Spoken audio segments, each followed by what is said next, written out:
लेकिन उससे पहले यदि आप लोगों के कुछ सवाल हैं तो आप एक एक करके मुझसे जरूर पूछ सकते हैं, वरना फिर मैं आप लोगों से यही इसका कुछ यूपी की जनता को मुझे कुछ फायदा होता हुआ नजर आ नहीं रहा है। केवल पब्लिसिटी ज़्यादा हो रही है। जमीनी हकीकत में यूपी की जनता को कुछ लाभ हो रहा है वो तो मुझे कहीं नजर नहीं आ रहा। मुझे लगता है आप लोगों को भी नजर नहीं आ रहा है।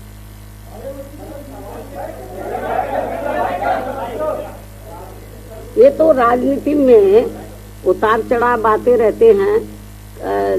अभी जहाँ तक बीएसपी का अपना बेस वोट है वो टच से मस इधर उधर नहीं हुआ है, लेकिन इलेक्शन में कभी कभी जो दूसरा तबका है, खास तौर से जैसे ओबीसी के लोग हैं, माइनॉरिटीज के लोग हैं या अपर कास्ट के लोग हैं, तो चुनाव में इस किस्म के कुछ ये लोग वायदे कर देते हैं कि ये लोग गुमराह हो जाते हैं, जिसकी वजह से थोड़ा सा पार्टी को पिछले चुनाव में नुकसान हुआ है।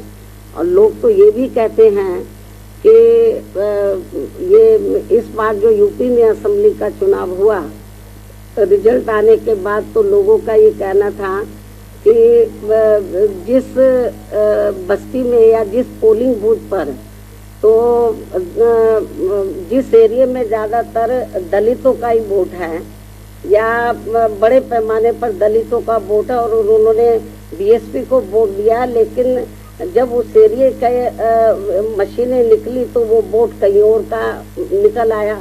तो इसलिए मैंने आपको ये कहा है कि ईवीएम में भी को भी लेकर अब काफ़ी आशंकाएं लोगों में पैदा हैं।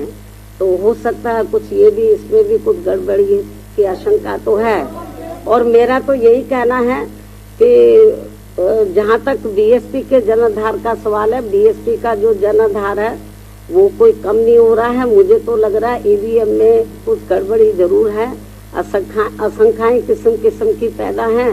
और नहीं तो मुख्य चुनाव आयोग और सेंटर की गवर्नमेंट सामने आए और वो कराए बैलेट पेपर से चुनाव, मालूम पड़ जाएगा कि उनके साथ कितना वोट है और हमारे साथ कितना है।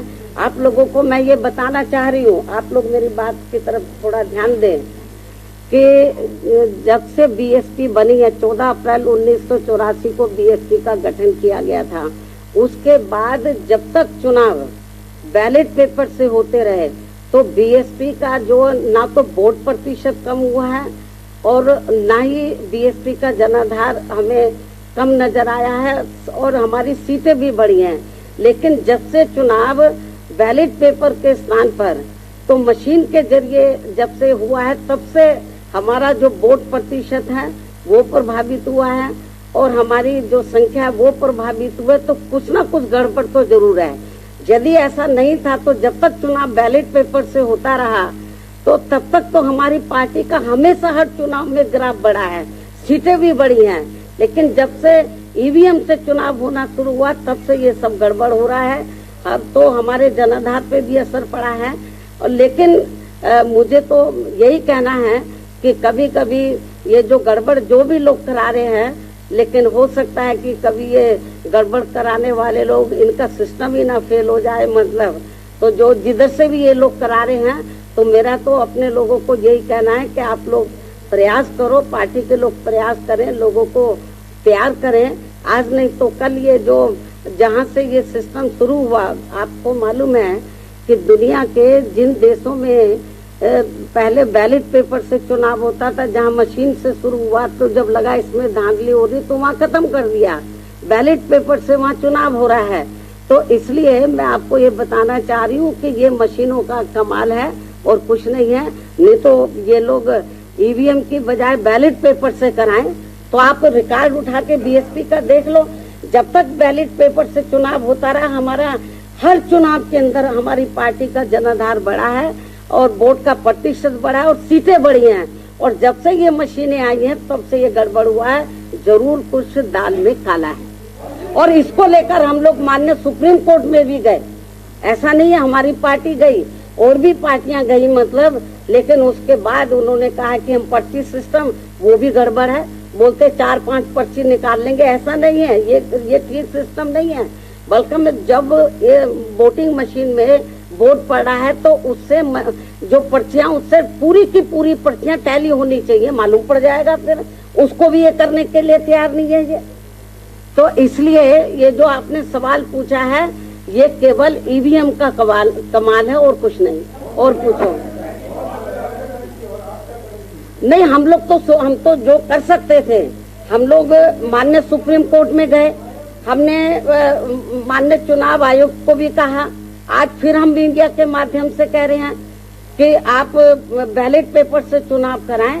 दुनिया के बहुत से ऐसे देश हैं जहां पर ये सब गड़बड़ हो रहा था, वो फिर से बैलेट पेपर पर आ गए। क्यों नहीं बैलेट पेपर पे आते हैं?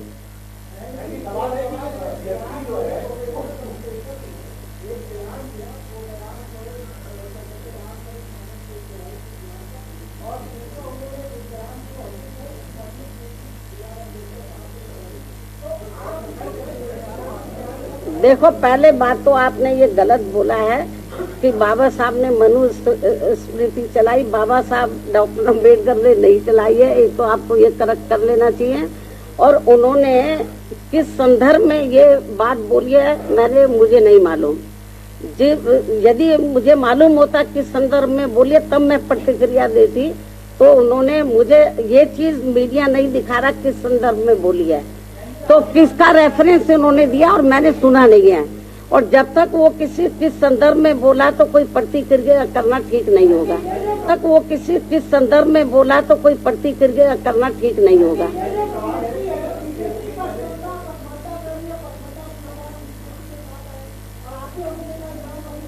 मैं जो आपको बता रही हूँ पसमानदे के बारे में, पूरे यूपी के मुस्लिम समाज के लोगों को ये मालूम है कि उनके साथ किस प्रकार की ज्यादती हो रही है, यूपी में नहीं पूरे देश के अंदर।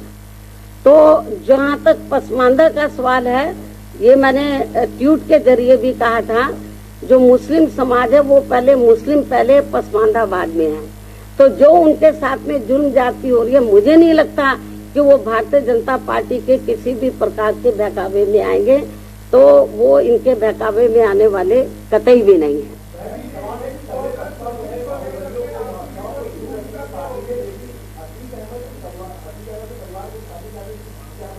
परिवार, जहाँ तक अतीक अहमद को तो हमने नहीं किया है शामिल, उसकी औरत को क्या, उसकी औरत कौन सी माफिया है?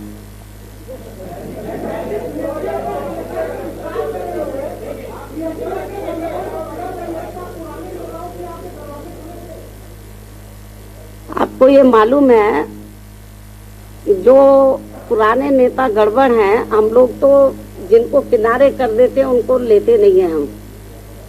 और अब दूसरी पार्टियों के पास नेताओं की कमी है, तो जो बीएसपी के जो निकाले हुए लोग हैं, चाहे तो कांग्रेस है, चाहे सपा है, चाहे बीजेपी, वो उनको लेकर घूमते रहते हैं।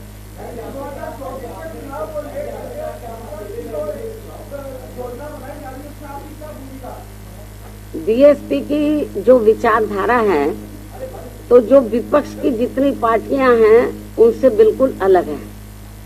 हमारी पार्टी पॉलिटिकल पार्टी के साथ साथ एक मूवमेंट भी है, एक मिशन भी है। ये सारी चीजों को देखकर हम लोग आगे बढ़ रहे हैं। धन्यवाद।